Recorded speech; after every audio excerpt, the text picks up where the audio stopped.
यत्रान्वितश्रुतिगणो न विरोधमे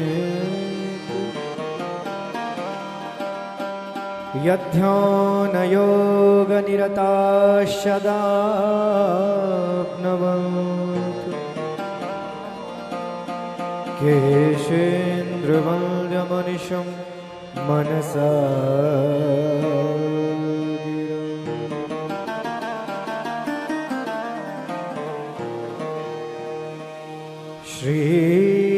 श्रीसपुष्पादपि कोमलाङ्गी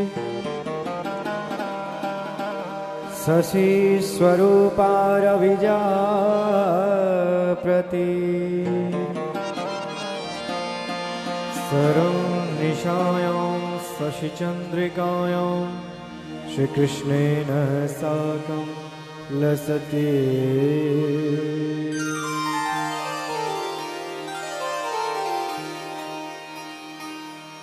मनोजवं मारुततुल्यवेगं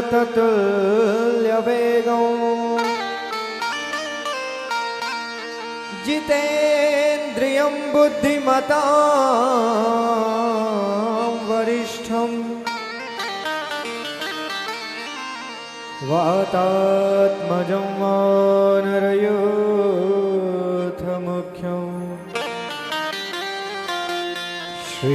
श्रीरामदूतं शरणं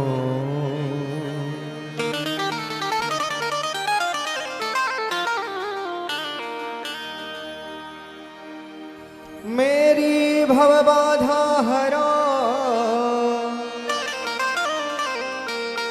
श्री राधा नागर साय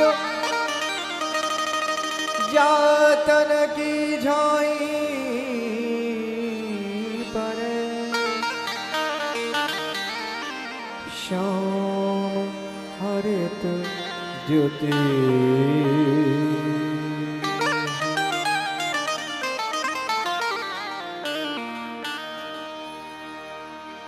जय राधावर कृष्ण मुरारी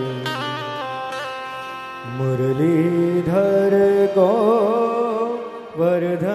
धारी जय राधावर कृष्ण मुरारी मुरलीधर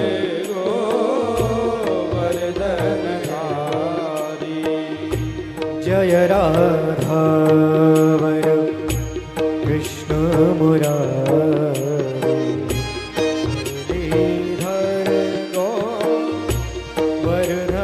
धारी जय राधावर कृष्ण मुरारी मुरलीधर गोवर्धन धारी जय कृष्ण मोहन बनवारी जय कृष्ण मोहन बनवारी मुकुंद माधव मदन मुरारी मुकुंद माधव मदन मुरारी जय राधावर कृष्ण मुरारी मुरलीधर गोवर्धन जय राधावर कृष्ण मुरारी मुरलीधर गोवर्धन मुरलीधर गोवर्धन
भागवत भगवान की जय। श्री निम्बार्क भगवान की जय। श्री स्वामी जी महाराज की जय। सद्गुरुदेव भगवान की जय। जय जय श्री राधे, जय जय श्री राधे, जय जय श्री राधे।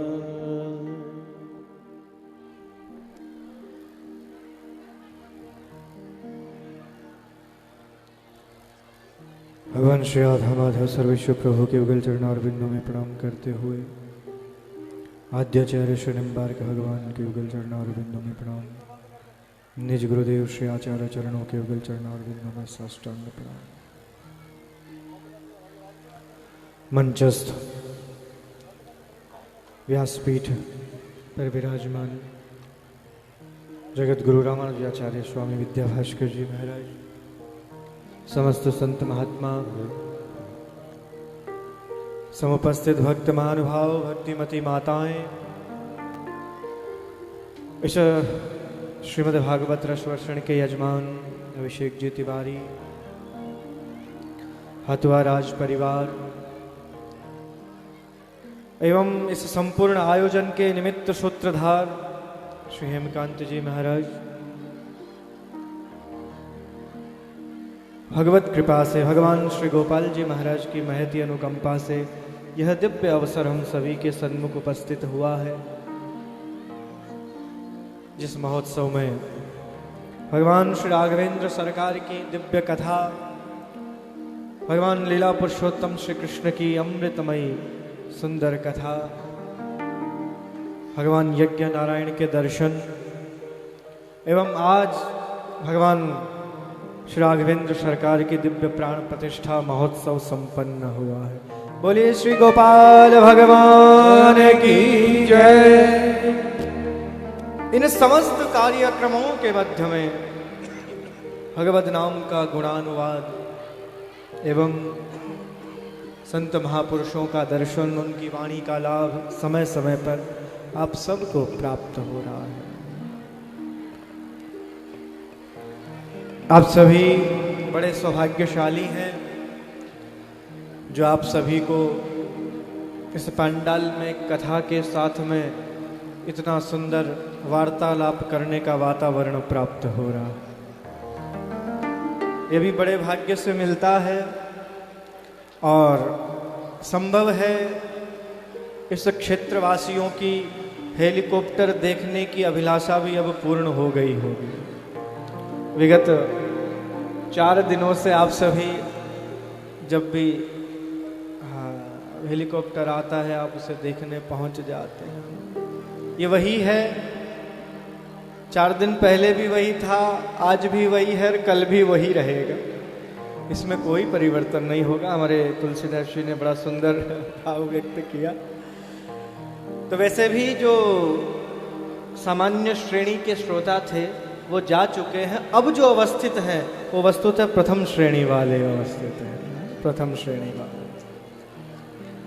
तो आप सभी भक्त जो भगवत इस गुणानुवाद के रस को प्राप्त करने के लिए इस पंडाल में बैठे हैं, अभी तो इतना सुंदर ध्वनि यंत्र लगा हुआ है और इस यंत्र की पूर्ण जितनी क्षमता है वो पूरी खोल दी गई है। उसके उपरांत भी आपकी मधुर वाणी में जो वार्तालाप सुनाई दे रहा है वो अत्यंत अद्भुत है, अद्भुत है। आपने बहुत प्रयास किया, आपने 15 मिनट तक समझाया, पर नहीं, हम कैसे समझ सकते हैं? हम 75 साल में नहीं समझे तो हम कैसे समझ जाए? तो ये विषय दूसरा है, परंतु हमारे यजमान एवं राज परिवार अवस्थित हैं। भगवान की सुंदर अमृतमयी कथा की ओर बढ़ते हुए आज चतुर्थ दिवस का यह श्रीमद् भागवत रस वर्षण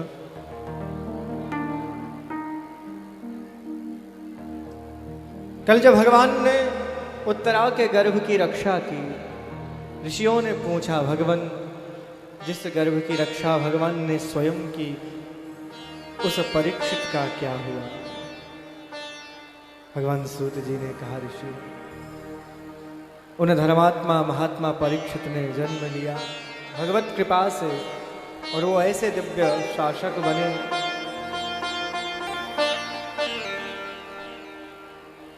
भगवान माता कुंती से अनुमति लेते हैं द्वारिका जाने के लिए। माता कुंती भगवान के चरणों में निवेदन करती है, कन्हैया अभी मत जाइए, आपका सानिध्य, आपकी सन्निधि ही हमारी सबसे बड़ी संपत्ति है, हमारी सबसे बड़ी विजय है। आपका सानिध्य हमें निरंतर चाहिए। भगवान कहते हैं, माता मेरा जो कार्य यहाँ पर जिस निमित्त मेरा आगमन हुआ वो पूर्ण हुआ, जो मेरा सत्संकल्प था। यदा यदा हि धर्मस्य ग्लानिर्भवति भारत अभ्युत्थानमधर्मस्य तदात्मानं जयामि। मेरा सत्संकल्प था और वो मैंने पूर्ण किया है। मैंने धर्म की स्थापना की है, अधर्म अब समाप्त हो गया है। अब धर्मात्मा ही नहीं, स्वयं धर्मराज के अवतार युधिष्ठिर जी राज करेंगे, और इन्हीं का मार्ग प्रशस्त, धर्म का मार्ग प्रशस्त करने के लिए ही मेरा अवतार होता है, और वो मेरा कार्य पूर्ण हुआ, सिद्ध हुआ। इसलिए अब मुझे द्वारिका की ओर प्रस्थान करना होगा। परंतु माता,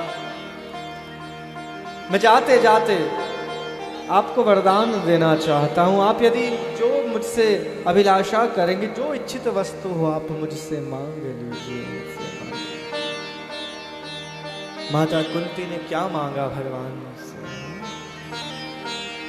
भगवान स्वयं हमें कुछ याचना करने के लिए कहें, इससे बड़ा सौभाग्य क्या होगा? हम तो न जाने भगवान से क्या क्या मांग लेंगे, अपनी एक सूची बनाकर बड़ी लंबी चौड़ी, और भगवान के सन्मुख रख देंगे कि भगवान हमें ये दीजिए, हमें वो दीजिए।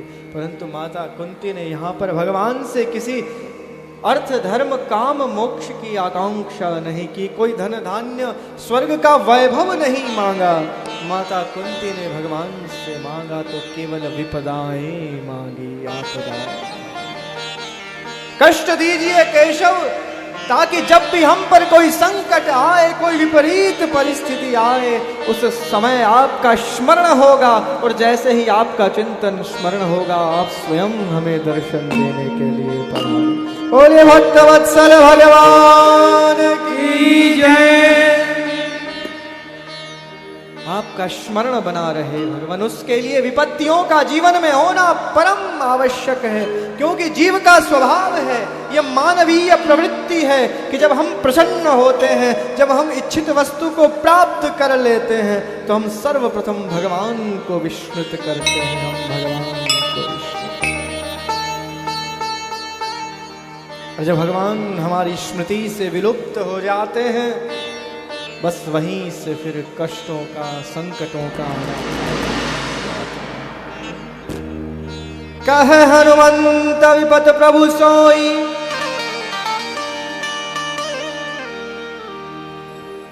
भगवान वही विपत्ति है। जब तक आपका भजन कीर्तन न हो, आपका स्मरण न हो, वही जीवन की सबसे बड़ी समस्या का कारण बन जाता है। इसलिए आप हमें विपदाएं दीजिए।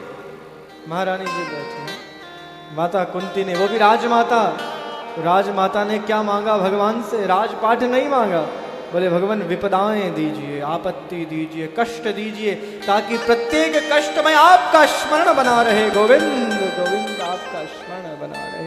और हरिस्मृति ही सर्व विपद विमोक्षणम। हरिस्मृति, आपका चिंतन बस कैसे भी बना रहे। भगवान मैं नाथ आपको भूलूं नहीं, आपको भूलूं, बस ये भाव बना रहे। इसके लिए भगवान ने माता कुंती से कहा, मैया अभी तक आपका इन कष्टों से मन नहीं भरा, जीवन आपका संघर्ष में व्यतीत हो गया। अब तो आपके सुख के दिन आए हैं, सुख का समय आया है। तो ऐसे समय को आप मुझसे विपदाएं मांग कर व्यर्थ मत जाने दीजिए। आप जब भी मुझे स्मरण करेंगे, मैं उसी समय आपके सन्मुख प्रकट होऊंगा, उपस्थित होऊंगा, पर मैं आपको विपदाएं नहीं दे सकता, क्योंकि विपदाएं नहीं दे सकता। भगवान ने माता कुंती से आज्ञा ली। भगवान पांडवों को पितामह भीष्म के निकट ले जाकर उपदेश प्राप्त करवाते हैं, राजनीति का उपदेश। पितामह भीष्म ने भगवान को देखा और देखकर गोविंद को प्रणाम किया। बोले भगवान आप कहा। भगवान ने कहा पितामह मैं इन पांडवों को आपसे उपदेश करवाने लाया। भगवान ने कहा, पितामह भीष्म ने कहा नहीं भगवान, इन पांडवों को उपदेश कराना तो निमित्त मात्र है केवल, वस्तुतः तो आपका मुझे दर्शन देने आना ये मेरा परम सौभाग्य है। क्योंकि पितामह भीष्म उस सरसैया पर लेटे हुए निरंतर भगवान का ध्यान कर रहे हैं कि हे भगवान मुझे दर्शन दो, और एक केवल आपके दर्शनों के लिए ये प्राण अभी तक मैंने रोक कर रखे हैं। जिस दिन आप आकर मुझे दर्शन देंगे तभी मैं अपने प्राण को छोड़ूंगा। तो आज भगवान पितामह भीष्म पर कृपा करते हुए उन्हें दर्शन देने पधारते हैं। पांडवों को उपदेश हुआ, पांडवों ने राजपाट संभाला, भगवान द्वारिका के लिए प्रस्थान करते हैं। अर्जुन भगवान के साथ में, क्योंकि अर्जुन भगवान के बिना रह नहीं सकते। अर्जुन का आश्रय केवल भगवान स्वयं है। नान्या गति कृष्ण पदारविंदात, कृष्ण के चरणों के अतिरिक्त अर्जुन को और कुछ चाहिए ही नहीं। तो अर्जुन भगवान के साथ द्वारिका जाते हैं। भगवान का द्वारिका में बहुत दिव्य स्वागत होता है। कुछ समय अर्जुन द्वारिका में भगवान के साथ में रहते हैं और एक दिन लौट कर आते हैं। और लौट कर आते हैं तो म्लान मुख से जब इंद्रप्रस्थ में उस हस्तिनापुर में प्रवेश करते हैं, उन्हें देखकर सभी पांडव आश्चर्यचकित हो जाते हैं। आज अर्जुन निस्तेज हैं। जो गांडीवधारी अर्जुन जिसने महाभारत में विजय प्राप्त की, आज मानो निर्बल असहाय सा हरा थका आता हुआ अर्जुन को देखकर युधिष्ठिर जी ने पूछा, अनुज क्या बात है, तुम इस प्रकार परास्त हुए से लग रहे हो, कैसे ऐसा क्या हुआ? क्या तुमसे कोई अपराध हो गया? किसी ब्राह्मण का तुमने अपराध कर दिया? किसी नारी का तुमसे अपमान हो गया? तुम इस प्रकार। माता कुंती दौड़कर आई कि अर्जुन आया है। अर्जुन को इस प्रकार नेत्रों में सजल नेत्रों को देखकर अर्जुन से पूछा, माता कुंती ने क्या हुआ पुत्र? कुछ तो अनिष्ट हुआ है, कुछ तो अपशकुन हुआ है, अन्यथा अर्जुन का मुख जो तेजमय कांतिमय अर्जुन का मुख आज निस्तेज नहीं होता। जैसे तैसे साहस जुटाकर अर्जुन ने कहा, माता भगवान ने इस मृत्यु लोक का त्याग कर दिया और वैकुंठ में पधार गए। भगवान अपनी समस्त लीलाओं का संवरण करके वैकुंठ पधार गए। इतना सुनते ही माता कुंती ने अपने प्राण त्याग दिए और पांडवों ने निर्णय किया कि अब हम भी स्वर्गारोहण के लिए प्रस्थान करते, हमें भी अपना कल्याण करना है। और जिस बालक की रक्षा भगवान ने की थी, पांडवों का पौत्र परीक्षित, उत्तरा का पुत्र, उसे पांडवों ने राजपाट संभाला और सब अपने कल्याण के लिए प्रस्थान करते हैं। बोलिए परीक्षित महाराज की जय। परीक्षित ने बहुत ही सुंदर राजपाट संभाला है अपने पितामहों की कृपा से, भगवान की कृपा से। बहुत दिव्य कार्यकाल रहा परीक्षित का। परंतु जब कलियुग का आगमन हुआ तो अयम तो युग धर्मो ही, युग के प्रभाव के कारण आज जब परीक्षित आखेट के लिए निकले, शिकार के लिए निकले परीक्षित। पहले राजा महाराजाओं का ये धर्म तो क्या कह लो, एक स्वभाव होता था आखेट करना, शिकार करना। राजकुमार ने शिकार किया होगा कभी? किया कि नहीं किया? नहीं किया। अच्छा है। नहीं, वैसे तो राज परिवारों का रहता है, पर अब शायद अब सब ये सब बंद हो गया है। तो परीक्षित आखेट खेलने के लिए वन में जाते हैं। प्रातः काल से बिना कुछ आहार लिए हुए वन में भटकते भटकते क्षुधाक्रांत वह परीक्षित व्याकुल होकर किसी आश्रम के समीप पहुंचते हैं और आश्रम में जाकर जल की याचना की। किसी ने ध्यान नहीं दिया, किसी ने सुना नहीं परीक्षित को, क्योंकि वो भूख से प्यास से ग्रसित थे। तो उस समय उनकी बुद्धि क्रोध से भर गई और एक अपराध हुआ, ऋषि का अपराध हुआ और अपराध के कारण ऋषि का श्राप मिला कि 7 दिन पश्चात इनकी मृत्यु हो जाएगी।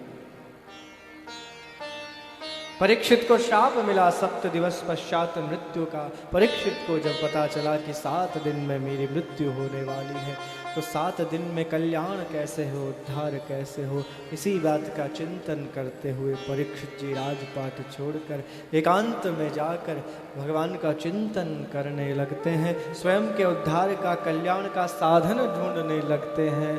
परीक्षित ने जब भगवान का ध्यान किया है, तो भगवान अपने भक्त से कैसे विमुख हो सकते हैं। भगवान ने परीक्षित के कल्याण के लिए, परीक्षित के उद्धार के लिए किसे भेजा?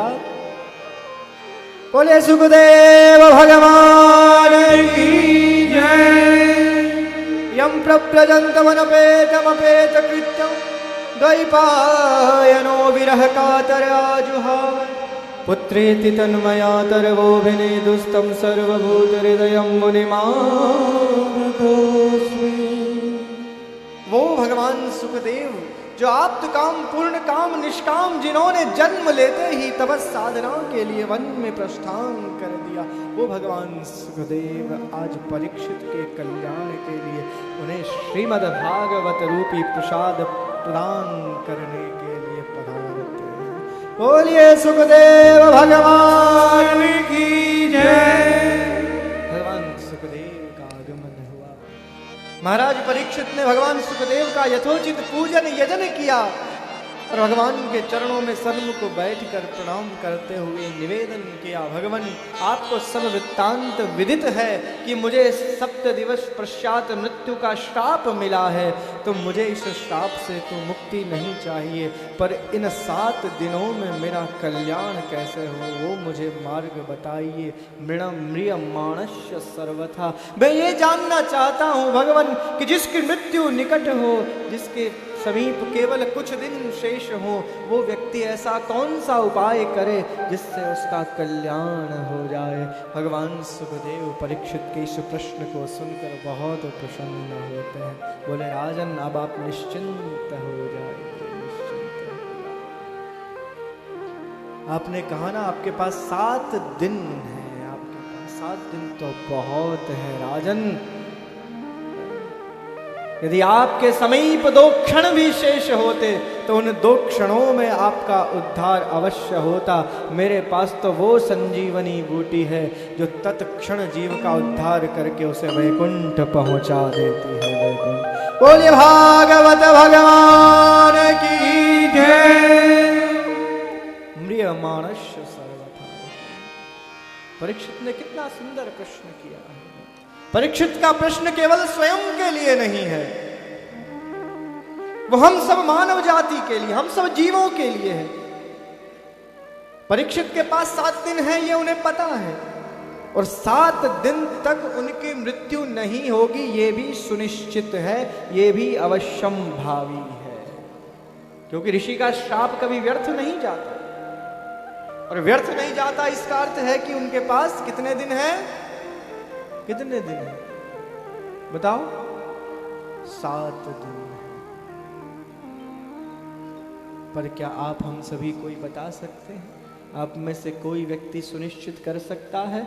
क्या कोई भी कह सकता है कि आप कितने दिन जीवित रहने वाले हैं? आपकी समय सीमा कितनी है, कितनी काल अवधि आप जीवित रहने वाले हैं? कोई सुनिश्चित नहीं कर सकता।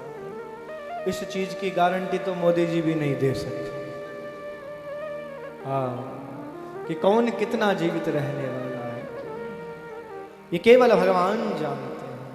ये कर तुम मगर तुम मन्यथा कर तुम सर्वशक्तिमान सर्वनियंता सर्वांतरात्मा, भगवान स्वयं जानते हैं। उन्हीं के हाथ में है मृत्यु और जन्म। यदि ये हम मानवों को मिल जाता तो हम क्या स्वयं को भगवान नहीं समझने लगते? अरे आज तो लोग वैसे भी भगवान समझते हैं। हाँ, आजकल भगवानों की फौज लगी हुई है। कोई भी अपनी मूर्ति लगवा कर बस पूजा शुरू करवा देगा, ये भगवान। और हम भी सब ऐसे। हम सनातनियों को मार्ग से भटकाना बहुत सरल होता है, बहुत सरल होता है। कोई भी व्यक्ति आकर कुछ भी दो चार आपके मनोरंजन की बात करके, आपके चित्तरंजन की, लोक रंजन की बात करके आपको भ्रमित कर देता है, आपको भ्रमित कर देता, और आप उसका अनुसरण करने लग जाते हैं। बहुत बुद्धि विवेक से आध्यात्मिक जीवन की ओर बढ़ना चाहिए। अभी कह रहे थे तुलसीदास जी, आध्यात्मिक जीवन की डोर ऐसे ही हर किसी को मत दीजिए। पूर्ण विश्वास कीजिए, परम विवेक के साथ चिंतन करने। श्रीमद् भागवत का प्रारंभ ही वहीं से है। भक्ति ज्ञान विरागाप्तम विवेको वर्धते महो। ये विवेको वर्धते महो, ये श्रीमद् भागवत क्या करती है? श्रीमद् भागवत हमारे विवेक को जागृत करती है, उस परम विवेक को जागृत करती है, जिससे हमें ये भान होता है कि हमें करना क्या है। किम कर्तव्य विमूढ़ की जो परिस्थिति होती है, जो हमें सत असत विवेकिनी प्रज्ञा देती है, वो कौन देती है? वो श्रीमद् भागवत देती है। श्रीमद् बोले भागवत भगवान की जय। इसलिए राजन निश्चिंत हो जाइए। ये 7 दिन आपको मैं वो औषधि पिलाने वाला हूँ, वो रस प्रदान करने वाला हूँ, जिसको प्राप्त करके फिर आपको कुछ भी अभिलिषित नहीं रहेगा, सब कुछ समाप्त हो जाएगी आपकी इच्छा। निगम कल्पतरोर गलितम फलम सुख मुखादमृतद्रव संयुतम पिबत भागवतम रसमालयो मुहुरहो रसिका भावुका। ये जो 7 दिन आपको राजन इतने लंबा समय लग रहा है ना, आपको ये लगेगा कि ये 7 दिन कहाँ चले गए। काश मुझे भगवान ने 7000 वर्ष दिए होते तो मैं उन सब प्रत्येक दिन में केवल श्रीमद् भागवत का रसपान करता, रसपान करता। मुहुर्मुहु रसिका भुवि भावुका। जो संत महापुरुष, जो आचार्य परंपरा से निष्ठ होते हैं, उन्हें तो यही रस प्राप्त होता है। इधर उधर की व्यर्थ की बातें नहीं, ये तो कोई भी कर सकता है लोक रंजन की। श्रीमद् भागवत पर चर्चा, श्रीमद् भागवत के विषय में वही कर सकता है जिन्हें आचार्यों से, अपने सदगुरु से शिक्षा प्राप्त हुई है। लोक रंजन की पारिवारिक सास बहू तेरी मेरी तो कोई भी ये कथा का स्वरूप नहीं है। हाँ, कथा क्या है? कथा वो है जो तत्क्षण जीव को भगवान के चरणों में ध्यान, जिसके हृदय में मम कर्ण रसा, ये ऐसी औषधि है जैसे ही कर्ण रंध्रों में प्रविष्ट होती है, सीधा हृदय में जाकर हृदय को निर्मल करके हमारे चित्त को भगवान के चरणों में लगा देती है। ये वो श्रीमद् भागवत है, ये वो श्रीमद् भागवत है। ये वो भगवान की कथाएं हैं। चाहे भगवान राघवेंद्र सरकार श्री राम की कथा हो, चाहे भगवान श्री कृष्ण की कथा, इन कथाओं को श्रवण करने से जीव का कभी मन नहीं भरता। और जिन हरि कथा सुनी नहीं काना, कर्ण रंध्र ही भगवन समा। बिलेवतो विक्रम विक्रमान, ये कान केवल सर्प के बिल के समान है राजन, जिनके कानों में भगवान की कथा नहीं जाती, जिनके कानों में भगवान की कथा नहीं जाती। तो बताइए, आप इन कानों को केवल सर्प के बिल के समान रखना चाहते हैं या इनकी उपयोगिता सिद्ध करना चाहते हैं? बताइए। भगवान का नाम जब इन कानों में गिरता है। महाराज पृथु ने भगवान से कुछ और नहीं मांगा। क्या कहा भगवान से? कर्णायुतमेशमेव महाराज पृथु ने भगवान से कहा, भगवान मुझे 1, 2, 10, 20, 50 नहीं 10,000 कान दीजिए, ताकि प्रत्येक कानों से मैं आपकी कथा सुन सकूं, आपकी कथा। बोले भागवत भगवान की जय। परीक्षित ने अनेक प्रश्न किए भगवान सुखदेव से, भगवान सुखदेव सबका समाधान करते। जब सृष्टि के विषय में प्रश्न किया परीक्षित ने कि भगवान मुझे सृष्टि का क्रम जानना है, कि कहाँ से सृष्टि प्रारंभ हुई, कैसे कैसे ये सब जगह सब व्याप्त हुआ। तब भगवान सुखदेव कहते हैं, राजन उसके लिए हमें ऋषि मैत्रेयी और विदुर की दिव्य कथा को श्रवण करना होगा। मैत्रेयी ऋषि की जो उपदेशमयी कथा है, वो जो विदुर जी को सुनाई, उसकी ओर हमें चलना होगा। जब भगवान अपनी लीलाओं का संवरण करके वैकुंठ प्रस्थान कर रहे थे, तब उद्धव ने भगवान के चरणों में प्रणाम किया और भगवान ने उद्धव को उपदेश किया, तिरोधाय प्रविष्टोयम श्रीमद्भागवतार्णवम्। मैं कहीं नहीं जा रहा हूँ उद्धव, मैं सदैव के लिए श्रीमद् भागवत में निवास करूँगा। और तुम ऐसे करना मेरा प्रिय भक्त, जब विदुर तुम्हें मिले उद्धव, तो उसे मेरी कथाएं अवश्य सुनाना, जितना तुम सुना सको तुम सुनाना, अन्यथा मैत्रेयी ऋषि के समीप भेज देना। मैत्रेयी ऋषि मेरी कथा सुनाकर विदुर का कल्याण कर देंगे। बोले भागवत भगवान की जय।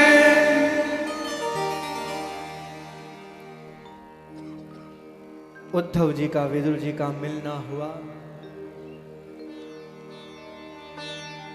विदुर ने उद्धव को प्रणाम किया। बोले उद्धव जी, आप तो भगवान के परम प्रिय हैं, आप तो निज सखा रहे हैं, आपके चरणों में प्रणाम। विदुर जी ने उद्धव जी को प्रणाम किया, उद्धव जी ने विदुर जी को साष्टांग प्रणाम किया। बोले विदुर जी, मैं तो भगवान का अंतरंग सखा हूँ, ठीक है भगवान की कृपा मुझ पर रही, पर आपसे श्रेष्ठ तो इस संसार में कोई हो नहीं सकता। विदुर जी, भगवान ने वैकुंठ प्रस्थान के समय केवल आपका स्मरण किया है, केवल आपका स्मरण किया है कि जब मेरा विदुर मिले तो उसे मेरी कथाएं और कहना कि मैंने उसे याद किया है। ये भगवान की भक्त वत्सलता है। भगवान ने किसे याद किया? भगवान ने विदुर को याद किया, क्योंकि भगवान की दृष्टि में कभी कोई न छोटा है न बड़ा है, न जाति न पंथ न धनवान न निर्धन। भगवान के लिए कोई न वर्ण से बड़ा है न वंश से बड़ा है। भक्त्या तुष्यति केवलं न च गुणैः भक्ति प्रियो माधव। भक्त्या तुष्यति केवलं न च गुणैः भक्ति प्रियो भगवान को भक्ति प्रिय है, भगवान को अपना भक्त प्रिय है। वो कौन है, वो क्या है, उससे कोई अर्थ नहीं। और विदुर जी दासी पुत्र थे भाई। का जातिर्विदुरस्य यादव पते उग्रस्य किं पौरुषं कुब्जाया कमनीय रूपमधिकं किं तत्सुदानो। भगवान ने किन किन पर कृपा नहीं की भाई, किन किन पर कृपा। सुदामा जी कोई धनवान नहीं थे, भगवान ने उस निर्धन ब्राह्मण को सब कुछ दिया। भगवान ने अपने नेत्रों से, अपने नेत्रों के जल से अपने मित्र के पैर धोए हैं। भगवान तो वो करुणामय है। भगवान ने उस कुब्जा कोई रूपवान नहीं थी, कोई सुंदर स्त्री नहीं थी, उसे उतना दिव्य रूप दे दिया। सबरी के झूठे बेर खाए भगवान ने विदुर को सर्वोच्च स्थान प्रदान कर दिया, क्योंकि भगवान की दृष्टि में कोई बड़ा छोटा निर्धन राजा रंक कोई नहीं होता, केवल भक्त होता है और भक्ति होती है। भक्त्या तुष्यति केवलं न च गुणैः भक्ति प्रियो माधव। भगवान तो केवल भक्त प्रिय है। इसलिए भगवान विदुर जी कहते हैं उद्धव से, उद्धव जी मैं क्या बताऊं, भगवान ने मुझे अकिंचन पर जो कृपा की, मैं कोई कुलीन कुलवान नहीं था। भगवान ने तो इतनी कृपा की कि उस दुष्ट दुर्योधन के निमंत्रण पर उसे उसका निमंत्रण अस्वीकार किया। उसने 56 भोग लगाए। भगवान को प्रसन्न करने के लिए कुटिलता से उसने क्या क्या नहीं किया, पर भगवान ने सब। दुर्योधन के मेवा त्यागे, साक विदुर फल खाई। क्योंकि क्यों खाई भगवान? सबसे ऊंची प्रेम सगाई, सबसे ऊंची प्रेम सगाई। भगवान को जो प्रेम पाश में बांधता है, भगवान उसकी ओर खींचे चले जाते हैं। भगवान को कोई सामर्थ्य से, कोई छल से, कपट से बांध नहीं सकता। निर्मल मन सो मोहि पावा, मोहि कपट छल छिद्र न भावा। मुझे केवल निर्मल मन व्यक्ति ही प्राप्त कर सकता, और वो विदुर का है, वो विदुरानी का है। भगवान के लिए 56 भोग महत्वपूर्ण नहीं है। उस 56 भोग से कहीं ज्यादा भगवान को स्वाद उस विदुरानी के हाथ से फल नहीं, फल के छिलके मधुर लग रहे हैं। भगवान को अपने घर पर देखकर वो विदुरानी भाव विभोर हो जाती, भूल जाती है कि मुझे भगवान के लिए क्या अर्पण करना है, मुझे भगवान की सेवा में क्या प्रस्तुत करना चाहिए। भगवान को छिलके का भोग लगाया, और भगवान भी बड़े प्रेम से क्योंकि भाव के भूखे हैं भगवान। भक्त्या तुष्यति केवलम भज गुरुं भक्ति। भगवान को कोई 56, आप भाव से भगवान के चरणों में जल अर्पण कर दीजिए, पत्र पुष्प, और कुछ नहीं चाहिए। हमारे भगवान तो इतने सरल हैं। पत्रं पुष्पं फलं तोयं यो मे भक्त्या प्रयच्छति। आप अर्पण कीजिए, उसमें भक्ति होनी चाहिए, भाव होना चाहिए, समर्पण। पर इसका अर्थ ये नहीं है कि आप केवल भगवान को पत्र पुष्प ही अर्पण करो, भगवान को 56 भोग भी लगाओ, भगवान को सुंदर। सब में भाव होना चाहिए, भाव के भूखे हैं भगवान। विदुर जी अपने भाग्य की प्रशंसा करते हैं उद्धव के चरणों में। उद्धव जी कहते हैं, विदुर जी जिस प्रकार भगवान ने आप पर कृपा की, उसी प्रकार मुझ पर भी कृपा की। क्योंकि विदुर को भी, उद्धव को भी मान था, अपने ज्ञान का मान। मैं बृहस्पति का शिष्य हूं, मुझसे बड़ा ज्ञानवान कोई नहीं, इसलिए भगवान भी स्वयं मुझसे परामर्श करते हैं, मुझसे परामर्श। किसको मान हुआ? उद्धव को मान हो गया, मुझसे समान कोई बुद्धिमान नहीं है, मुझे समान कोई ज्ञाता नहीं है। तो भगवान ने कहा इसके मान का हरण करना होगा। तो उद्धव जी एक दिन भगवान को उपदेश देने लगे। उद्धव जी भगवान को उपदेश देने लगे। कैसे? भगवान जब अपना अध्ययन करके संदीपनी ऋषि के आश्रम से भगवान ने शिक्षा प्राप्त की, भगवान मथुरा आए, तो मथुरा राजप्रासाद के किसी कोने में बैठकर भगवान रोने लगे। भगवान के नेत्र सजल हो जाते हैं। कभी कभी भगवान इतने व्याकुल भावुक हो जाते हैं। भगवान को रोता देखकर उद्धव जी ने पूछा, बोले भगवान आपके आंखों में, आपके नेत्रों में जल, ये शोभा नहीं देता? भगवान ने कहा क्यों उद्धव? बोले आपको पता नहीं आप कौन है? आप अनंत कोटि ब्रह्मांड नायक हैं, और भगवान परात्पर परमेश्वर कभी रोए, ये शोभा नहीं देता। भगवान ने कहा उद्धव मुझे तो पता है कि मैं कौन हूं, मुझे तुझसे जानने की आवश्यकता नहीं, पर मैं जिनके लिए रोता हूं, जिनके कारण रोता हूं, कदाचित उन्हें पता नहीं है कि मैं कौन हूं। और जब वो मेरे लिए रोते हैं तो मेरी आंखें सहज ही सजल होती हैं। वो ब्रजांगनाएं, वो ब्रजवासी जब मेरा स्मरण करते हैं तो मेरा स्वभाव है तांस तथैव भजाम्यहम्। ये मेरा संकल्प है कि जो मुझे जिस रूप में याद करता है मैं उसी रूप में उसका स्मरण करता हूँ। वो भाव रूप से मुझे अपना कांत, अपना प्रेमी मानकर वो ब्रजवासी मुझे याद करते हैं, तो फिर मैं कैसे रोक सकता हूँ। वो मेरी याद में रोते हैं तो मुझे भी उनकी स्मृति में रुदन। तुम ऐसा करो उद्धव, जाओ ब्रज में जाकर उन ब्रजवासियों को, उन ब्रजांगनाओं को जाकर उपदेश करो, उन्हें समझाओ कि वो मुझे याद ना किया करें। वो जब याद करना बंद कर देंगी तो फिर मैं भी रोना बंद कर दूंगा। उद्धव जी गए ब्रज में। बहुत सुंदर प्रसंग है ये। तो वो दिव्य रस है जिसमें एक बार अवगाहन करने लगे जीव तो फिर बाहर निकलता नहीं, परंतु समय की एक सीमा है। उद्धव जी ब्रज में गए और उन ब्रजांगनाओं का प्रेम देखकर, भगवान के प्रति समर्पण देखकर नतमस्तक हो गए, ब्रजांगनाओं के चरणों में प्रणाम किया और यथा ब्रज गोपिका नाम, यथा ब्रज गोपिका नाम बोले। इन ब्रजांगनाओं से श्रेष्ठ कोई भगवान की भक्ति कर नहीं सकता, कोई कर नहीं सकता। बोले कृष्ण कन्हैया लाल की जय। उद्धव जी का मान जाता रहा। भगवान तो सभी के मान का हरण करते हैं, उनका तो स्वभाव है। भगवान का एक संबोधन है, क्या राजमाता, भगवान का एक संबोधन है, निज जनस्मय ध्वंस नस्मित। आचार्य श्री विद्यमान है, निज जनस्मय ध्वंस नस्मित।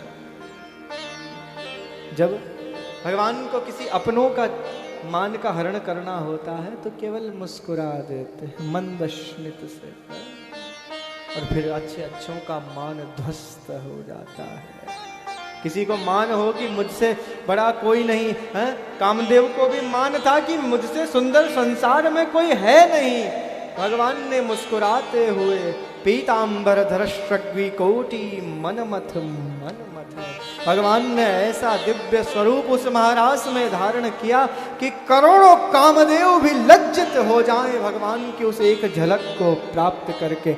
ऐसे हमारे ठाकुर जी का दिव्य दर्शन। बोले कृष्ण कन्हैया लाल की जय।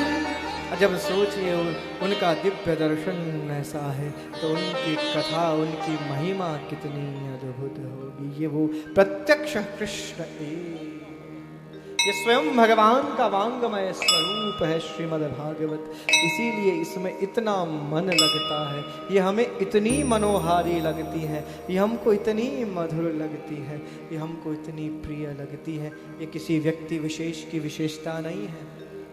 आप समझते होंगे कि वो व्यक्ति कथा बहुत अच्छी करता है, फलाने की कथा वो बहुत अच्छी, ये उस व्यक्ति विशेष की महत्ता नहीं है।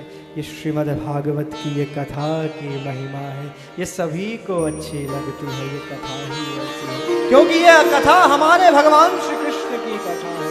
ये परम मनोहर है, उनकी कथा का प्रभाव जो एक बार सुनने बैठ जाता है।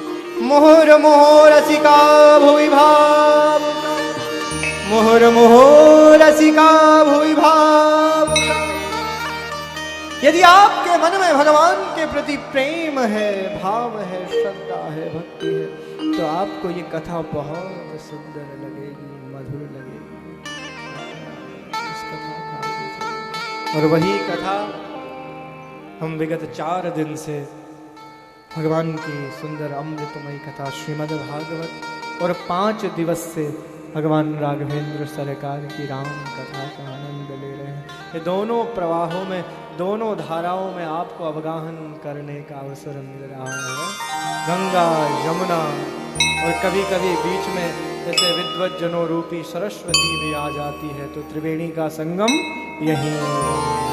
बोले गोपाल जी महाराज की जय, भागवत भगवान की जय, जय जय श्री राधे।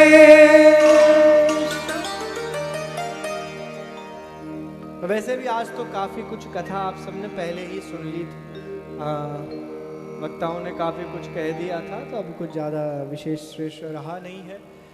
कल 5म दिवस है श्रीमद् भागवत का, और कल भगवान श्री कृष्ण का दिव्य जन्म महोत्सव। यूं तो कथा बहुत शेष है, अभी तो मास पारायण किया जाए तो भी कथा में अभी तो कृष्ण जन्म नहीं आएगा। हाँ, कथा तो बहुत विस्तार से है, अभी भी काफ़ी समय है। वो तो जिन लोगों के पास कुछ बोलने का नहीं होता वो फटाफट कर करा के हाँ वो व्यर्थ में करते रहते।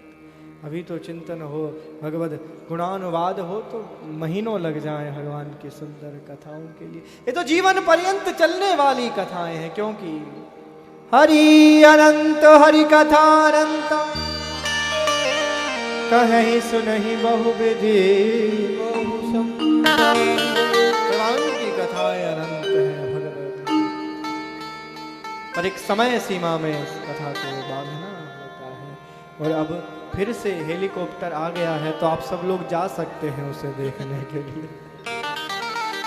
हाँ जी, अब वो हमें लेने के लिए आया है, तो अब हम भी प्रस्थान के लिए भूमिका बना लेते हैं। पंचम दिवस की कथा विश्राम की ओर बढ़ रही है। आप सभी अपने स्थान पर बैठे रहें, भगवान की आरती होने वाली है। आरती के उपरांत आप सब जहाँ जाना चाहें जाने के लिए मुक्त हैं।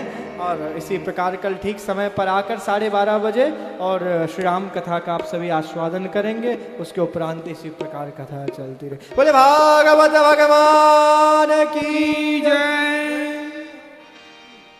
आरती राधा माधव की मधुर मुख चंद्र सुधारव की। आरती राधा माधव की मधुर मुख चंद्र सुधारव की। आरती राधा माधव की मधुर मुख चंद्र सुधारव की। आरती राधा माधव की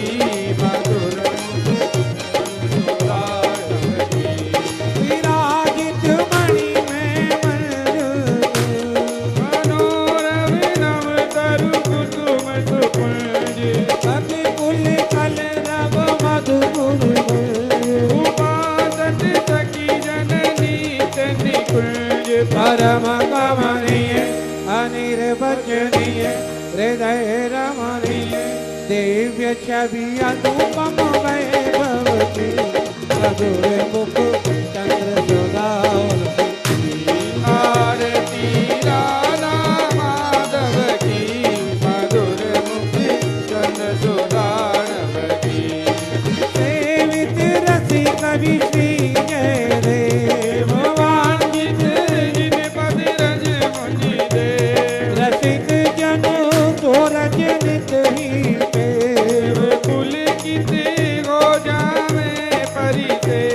गोवर्धन दास करत विष्णु सकल जन का कृपायति अभिनव केशव की मधुर मुख सुधारव की। आरती राधा माधव की मधुर मुख चंद्र सुधारव की।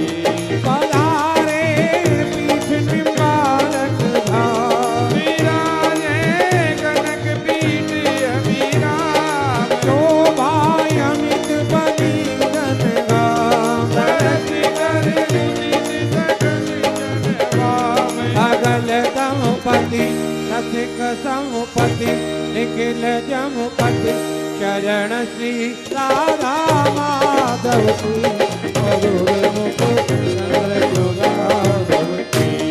आरती राधा माधव की मधुर मुख चंद्र सुधारव की। ओम जयो शांतिरंतरिक्षगम शांति पृथ्वी शांतिरापः शांतिरोगदयः शांति वनस्पतयः शांति विश्वे देवाः शांति ब्रह्म शांति सर्वगम शांति शांतिरेव शांति सामा शांतिरेधि।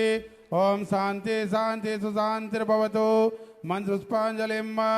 ओम नाना सुगंधि पुष्पाणि यथा कालोद्भवानि च पुष्पांजलि मया दत्त क्रियाणं परमेश्वर नमः।